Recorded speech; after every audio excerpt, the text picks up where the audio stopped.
Olá pessoal, estamos começando aqui mais um vídeo, né, nossas atividades que estão sendo desenvolvidas durante esse período aí de isolamento social. Estamos entrando na nossa sexta semana de atividade. Sei que muita gente está tendo algumas dificuldades, mas o mais importante é que a gente consiga encontrar formas de solucionar, né, e principalmente a gente conseguir se encontrar e se apoiar e construir formas conjuntas de enfrentamento a tudo isso que a gente está vivendo. Nessa semana, a gente não vai introduzir novos conteúdos, porque estamos em período de AV1, né? E é muito importante agora que a gente faça uma retomada do que a gente vem discutindo, que a gente consiga ver aí onde é que as dúvidas estão e que a gente não procure dar um passo maior do que a perna, né? Então, o mais importante agora é que a gente consiga, mais do que uma grande quantidade de conteúdos, é a gente conseguir ter assim, certeza de que aquilo que a gente está estudando, aquilo que a gente está produzindo, de fato, está sendo aprendido. Então, a ideia nesse vídeo é que a gente possa retomar os principais temas, claro que de maneira breve, para que a gente possa, inclusive, verificar aonde estão ainda as dúvidas, aonde estão os pontos que a gente precisa retomar e aprofundar nas nossas aulas remotas lá pelo Zoom, tá bom? Então, lembrando que a gente começou discutindo na disciplina a história do movimento humanista existencial. Também conhecido como terceira força em psicologia, a psicologia humanista existencial ela nasce com o propósito de se contrapor a dois grandes modelos psicológicos ou psicoterapêuticos, mas principalmente psicológicos, que vão aparecer nos Estados Unidos no período ali do início do século XX. Por um lado, dentro da psicologia acadêmica, as universidades apresentavam muitos estudos da psicologia experimental e do modelo comportamentalista, muito influenciado ali inicialmente pelo estruturalismo do Wundt, mas também funcionalismo ali do Titchener. Mas Watson foi sem dúvida trouxe um impacto importante para os estudos psicológicos dentro do ambiente acadêmico. Por outro lado, no campo da medicina, a partir ali principalmente da migração de uma grande quantidade de psicanalistas europeus, né, para solo americano em função das guerras, em função ali também da ascensão nazista, a gente vai ter um crescimento muito grande do movimento psicanalítico dentro da área médica.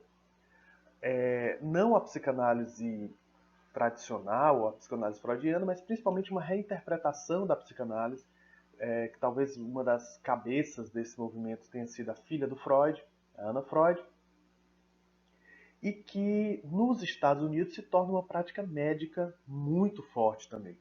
Então, vai haver ali uma série de psicólogos, psicoterapeutas, médicos, psiquiatras, filósofos, artistas, enfim, pessoas de vários, educadores, pessoas de várias áreas que desejam encontrar uma alternativa para essas perspectivas que ou tinha ali o campo psicanalítico ou o campo comportamentalista.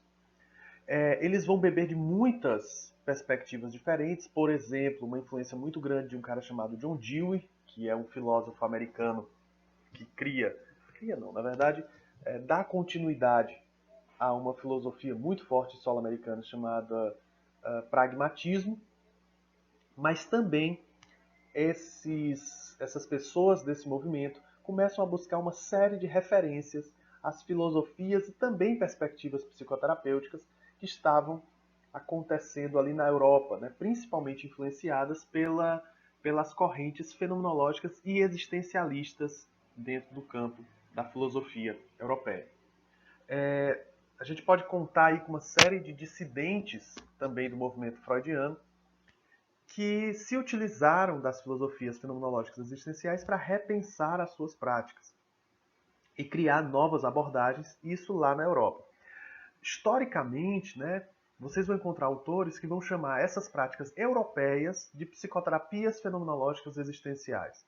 E esse movimento americano de movimento humanista existencial. Esses movimentos, em um determinado momento, se encontram. E por isso que hoje, muitas vezes, também vão ter outros epistemólogos, outros teóricos, que vão usar esses dois termos como sinônimos. Mas, para uma maneira didática e até ficar mais organizado, eu gosto da ideia da gente poder pensar que as práticas fenomenológicas existenciais são aquelas europeias e as práticas humanistas existenciais são aquelas americanas. Mesmo sabendo que muitos desses europeus vão para os Estados Unidos e vão se unir ao movimento humanista existencial. Basicamente, essas perspectivas, e principalmente o movimento humanista existencial americano, buscam uma retomada do humanismo, e aí o humanismo aqui sendo utilizado na sua forma, como a gente até trabalhou naquele texto, né, da psicologia humanista do Buis, tem muito a ver com essa, digamos assim, humanismo enquanto movimento artístico, filosófico, cultural, que a gente encontra desde lá da Grécia Antiga, uma retomada ali no Renascimento, e que no século XX esse movimento volta muito à tona, muito vinculado ao entendimento de que seria necessário aí a gente pensar a retomada da dignidade humana, a valorização da vida humana, a valorização dos aspectos positivos da vida humana. Afinal de contas, a gente estava passando por um período muito difícil, né, muito pessimista em relação ao fato, né, de todas as situações de violação. Né, a gente tem que lembrar aí que estávamos falando do período fascista, no nazismo ali, né, também o fascismo italiano, as guerras. Então, uma série de processos que estavam acontecendo que tinha ali uma certa queda dessa perspectiva de valorização do ser humano. Além disso, o desenvolvimento de tecnologias de estudos comportamentais fazia com que o ser humano fosse cada vez mais entendido ali como algo previsível, como algo que pudesse ser definido, que pudesse ser articulado a partir de um determinado estilo de intervenção. Né? Então o ser humano meio que estava se tornando cada vez mais reconhecido como uma máquina que tem um modo de funcionamento e que se você conhece esse modo de funcionamento, você poderia alterá-lo. E aí a terceira força em psicologia vem retomar também um pouco essa confiança no ser humano, na sua espontaneidade, criatividade e capacidade de produzir diferença. Né? E de que ele, assim, enquanto organismo vivo, ele é muito mais algo potencialmente diferente, potencialmente incontrolável em alguma medida, e que produz aí essa capacidade de se desenvolver, de crescer e se atualizar. Né? Então, o que a gente vai ter dentro dessa questão é que a gente vai, então, essas psicologias elas vão beber de várias perspectivas filosóficas, mas a gente pode encontrar um certo ponto de encontro aí nas questões do existencialismo, nas questões da fenomenologia, que eram filosofias europeias. Insisti muito com vocês em sala e até também nas nossas salas virtuais, de que a fenomenologia e o existencialismo não são psicologias, elas são filosofias que vão servir de fundamento, né, de base para o pensamento dessas psicologias humanistas. Essas psicologias são chamadas de humanistas existenciais não é à toa, porque elas têm ali um solo comum de discussão do existencialismo. Mas como filosofia, o existencialismo ele é profundamente plural. Nós vamos ter várias perspectivas, vários teóricos e várias formas diferentes pelas quais a gente poderia pensar esse movimento. Não cabe a gente aqui nessa disciplina esgotar isso, ou muito menos chegar perto de esgotar isso. Afinal de contas, a gente precisaria aí quase de uma disciplina, ou a mais até, para que a gente pudesse ver cada um desses teóricos. Mas a gente precisa entender que o movimento existencialista, de um modo geral, ele busca uma retomada do olhar para a vida concreta. Né? Enquanto as filosofias no Ocidente, boa parte delas, estavam muito interessadas em encontrar os aspectos universais do ser humano, abstratos, que a gente poderia dizer aí, metafísicos, transcendentais, em alguma medida, transcendental aqui no sentido de algo que vai além. Né? Depois o próprio Immanuel Kant vai reformular um pouco essa ideia do que é o transcendental. Mas, ao invés disso, os filósofos existencialistas eles estavam muito interessados em compreender a vivência concreta. que é a vivência concreta? A vivência humana com toda a sua pluralidade, com todas as suas vicissitudes, com tudo aquilo que, de certa forma, só fora desse idealismo a gente consegue se deparar. Que é a nossa finitude, que é a nossa angústia, que é o reconhecimento do desespero humano, que é o reconhecimento de nossas incongruências, de nossa irracionalidade, que é o reconhecimento assim de que há dimensões da nossa vida que a gente não consegue controlar, muito menos compreender do sentido racional. Então, esses são temas gerais que vão aparecer em todos os teóricos existencialistas, e a gente discutiu aqui na disciplina dois teóricos, bem de forma assim mais por cima, né, mas pegando as principais ideias deles, dois teóricos que foram muito importantes para o movimento existencialista. Muitos historiadores do existencialismo vão colocar em Kierkegaard o reconhecimento de que ele seria o pai do movimento existencialista. Kierkegaard era um filósofo dinamarquês que traz para o cerne da sua discussão filosófica a problemática da fé. Só que ele vai trazer a problemática da fé de uma forma muito diferente do que a tradição cristã vinha desenvolvendo até então. Porque se dentro da tradição cristã filosófica, crer em Deus era uma questão lógica, era uma questão de racionalidade, ou seja, Deus é quase assim a matemática, porque Deus é lógico, Deus é previsível no sentido de que não de que a gente possa prever Deus, mas a gente pode acessar Deus pela nossa capacidade racional. Kierkegaard vai colocar justamente a ideia de que a prova, ou na verdade, a compreensão de que somos seres completamente irracionais é justamente a vinculação com a fé. Não porque não deveríamos ter fé, mas justamente porque a fé é o nosso encontro com aquilo que há de mais apaixonado da nossa experiência. A fé é a profunda entrega àquilo que a gente não pode saber, aquilo que a gente não tem como saber e aquilo que a gente não tem como controlar. Então a fé, ela é justamente um abandono da racionalidade para a entrega na pureza da experiência de abertura ao desconhecido.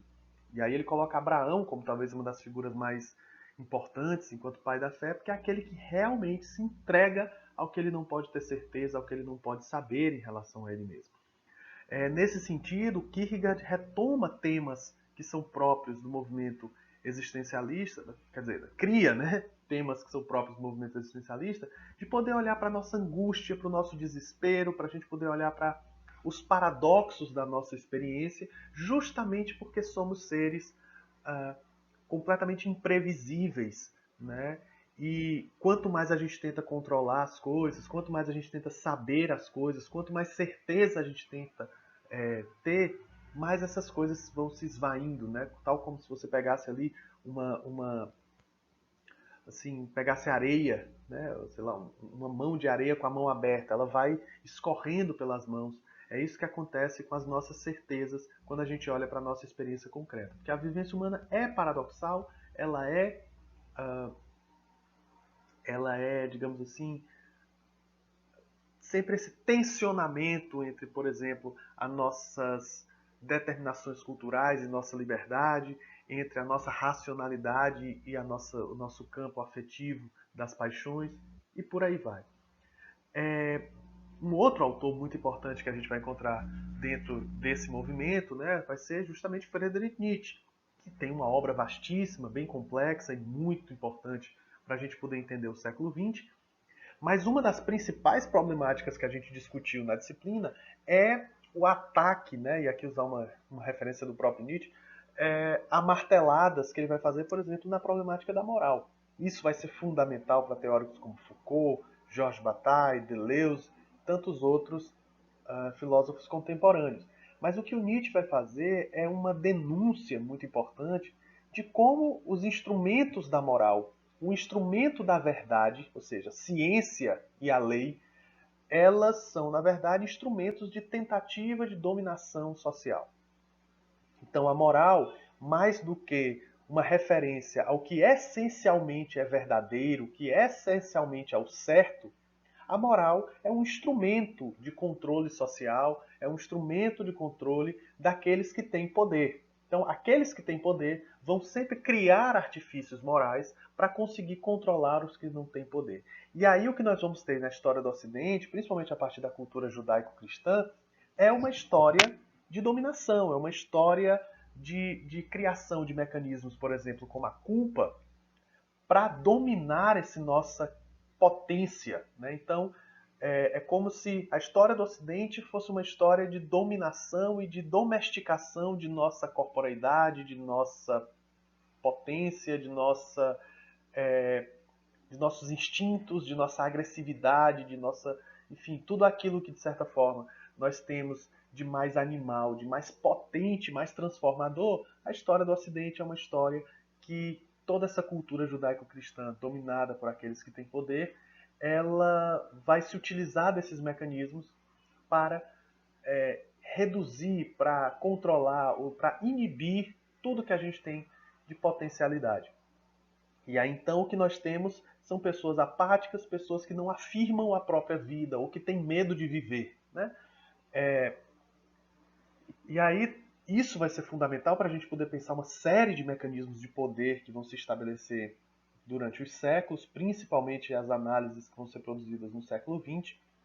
E tanto Kierkegaard quanto Nietzsche vão ser muito importantes e uma influência muito importante para uma série de outros filósofos que a gente vai encontrar principalmente no século XX. Jean-Paul Sartre, Heidegger, Merleau-Ponty, Gabriel Marcel, Martin Buber, Simone de Beauvoir e tantas outras pessoas importantes do movimento do século XX que, de certa forma, vão ter ali referências desses autores que trouxeram uma compreensão fundamental da existência concreta. Talvez uma máxima ali desenvolvida pelo Sartre, né, a partir das ideias do Heidegger, de que a existência precede a essência, essa frase que sempre foi muito utilizada e às vezes pouco compreendida, significa no final das contas que o ser humano é sempre abertura, ou seja, nós não estamos determinados por nada. Um animal, ele já nasce determinado pela sua própria condição, digamos assim,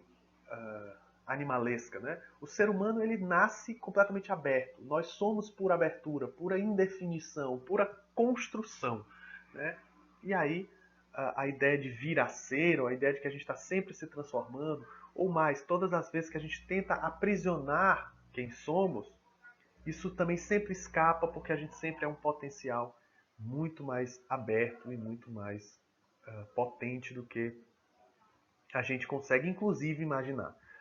Então, essas são algumas ideias importantes do existencialismo, e aí a gente parte para outra corrente fundamental do movimento filosófico contemporâneo, que é a fenomenologia. A fenomenologia é outro campo vastíssimo de conhecimento, vai ter uma influência muito grande no campo da pesquisa, no campo da matemática, no campo da metafísica, no campo da ética, nas psicologias de um modo geral. Então a fenomenologia ela é um dos discursos assim que no século XX vão trazer reformulações enormes para o campo do conhecimento de um modo geral. Né? Foi criado por um cara chamado Edmund Husserl, que era um matemático.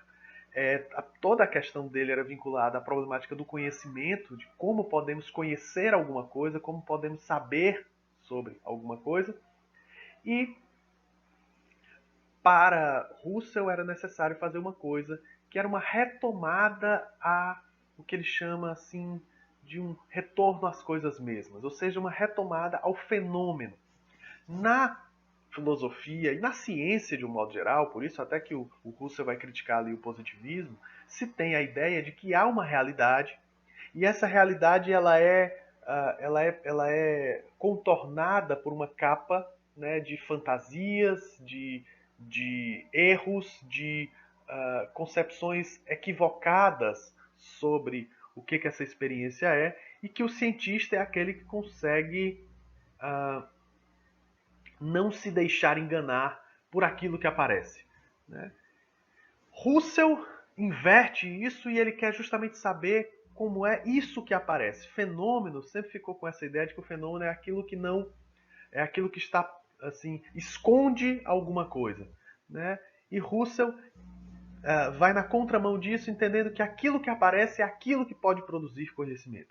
Então, ele vai trabalhar com um conceito que ele chama de intencionalidade, que é a condição da consciência de sempre ser uma consciência que se abre para um objeto. Então, a consciência sempre é consciência do mundo. E o mundo sempre é um mundo dado a essa consciência. Então, não podemos pensar o conhecimento que não seja nessa articulação entre a consciência e o mundo. Essas duas coisas estão ligadas, essas duas coisas elas são intrinsecamente conectadas, e eu não posso pensar a consciência sem o mundo e eu não posso pensar o mundo sem a consciência. Então cabe à consciência, ao se abrir para a experiência, né, fazer essa operação de abrir mão dos seus a priori, abrir mão de suas teorias pré-estabelecidas, que é o que nós vamos chamar de redução fenomenológica, para se deter à experiência tal como ela se apresenta. Né? E isso seria então o fenômeno, e isso seria esse retorno às coisas mesmas. Então a fenomenologia ela quer retornar ao entendimento de como a experiência se manifesta.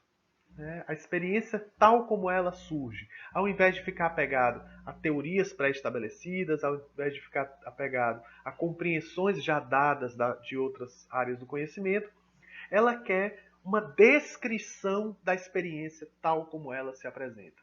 Um exemplo, eu poderia dizer assim, se eu quero compreender a experiência de uma criança, mais do que me ater ali às teorias do desenvolvimento de Piaget, Vygotsky, Vallon ou quem quer que seja, eu deveria ir até a experiência da criança e buscar descrever aquilo que aparece na experiência imediata dela, e não atravessado por teorias e não atravessado por concepções pré-estabelecidas. Tanto a fenomenologia quanto o existencialismo vão ser de enorme influências nessas psicologias humanistas existenciais. O existencialismo muito focado a uma reflexão profunda sobre aquilo que seria a condição humana, uma reflexão sobre quem somos e como nos relacionamos com o mundo. E a fenomenologia ela vai nos ajudar muito a pensar um método dentro das psicologias humanistas de investigação da experiência humana, já que ela tem como princípio essa retomada da experiência tal como ela se apresenta. Alguns teóricos do humanismo vão se utilizar mais dessas correntes filosóficas, outros menos, alguns vão se utilizar de alguns autores, outros de outros. Então, essa pluralidade ela é muito importante para que a gente conheça cada autor e como ele vai beber de cada uma dessas influências. A gente começou a discutir talvez um dos autores mais importantes do movimento humanista existencial, que foi justamente Carl Rogers. Né? Ele desenvolveu o que ficou conhecido como terapia centrada no cliente, depois ele amplia, né, isso para outros campos. Mas Rogers foi um teórico importante da psicologia humanista, um americano que começa seus estudos acadêmicos na psicologia muito voltado a práticas do que a gente poderia chamar ali de aconselhamento, né?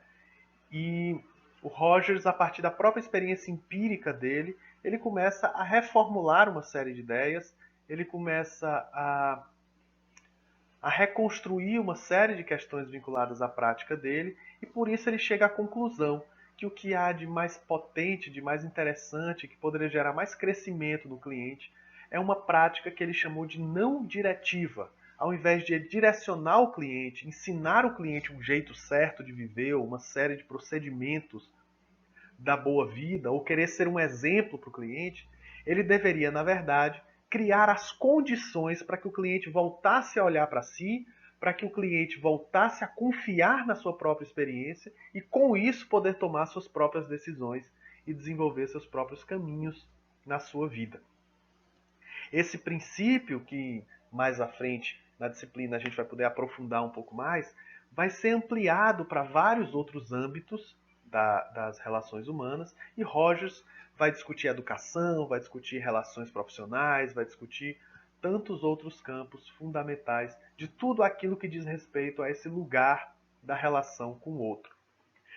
Logo no primeiro capítulo, em que Rogers fala sobre a história de vida dele, que a gente trabalhou, né, em cima daquele primeiro capítulo do Tornar-se Pessoa, o Rogers levanta uma série de aprendizados que ele teve e que depois a gente vai poder discutir isso com mais calma, vão servir de base para muitas dos conceitos que ele vai desenvolver na prática clínica dele, né? Então, eu queria elencar quais são esses aprendizados que o Rogers desenvolve para que em um próximo momento da disciplina a gente veja como esses aprendizados estão muito situados dentro de todo o arcabouço conceitual que Rogers desenvolveu. O Rogers vai dizer, né, nas minhas relações com as pessoas eu descobri que não ajuda a longo prazo agir como se eu fosse alguma coisa que não sou eu. Rogers vai colocar como ponto fundamental da teoria dele e da prática clínica dele a autenticidade, né, ou seja, não adianta a gente querer que os clientes, que as pessoas que a gente está junto sejam autênticas se a gente não for também, se a gente não se encontra com as nossas experiências, se a gente não começa a olhar para quem somos e afirmar cada vez mais quem somos.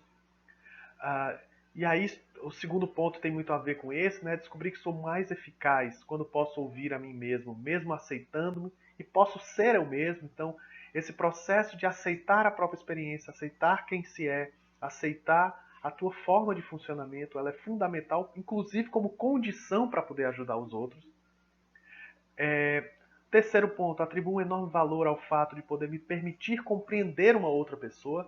Então, a gente vai precisar tomar muito cuidado com essas práticas terapêuticas, ou esse que partem muito mais de um desejo do terapeuta de querer ensinar para o outro, ensinar para o cliente um monte de coisa, ao invés de buscar uma coisa que vai ser muito mais importante, muito mais potencializador para alguém, ou atualizante, vamos usar o termo aqui do próprio Rogers, que é poder aceitar a outra pessoa e buscar compreender ela. Às vezes a gente está tão interessado em querer falar, em querer ensinar, e não para ouvir, para compreender como a outra pessoa é, né? E aí o Rogers diz, né, verifiquei ser enriquecedor abrir canais através dos quais os outros possam me comunicar os seus sentimentos, seus mundos perceptivos particulares.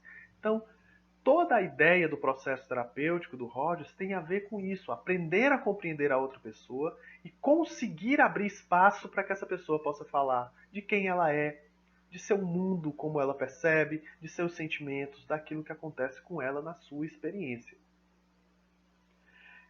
E aí ele vai dizer, é sempre altamente enriquecedor poder aceitar outra pessoa, né? E aí isso a gente vai discutir muito na disciplina, para que a gente possa discutir, assim, trabalhar com algo que é ouvir o outro, aceitando quem ele é e não partindo do pressuposto que ele deveria ser outra coisa. Então, poder ouvir a tristeza a partir da própria tristeza, sem querer transformar isso em alegria, ouvir o medo a partir do próprio medo, sem querer transformar isso em coragem, e por aí vai.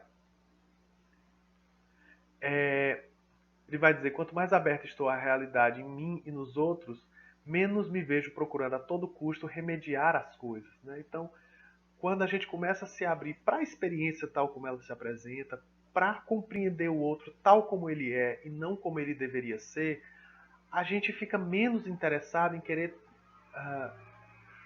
ortopedicamente determinar como as coisas deveriam ser, né?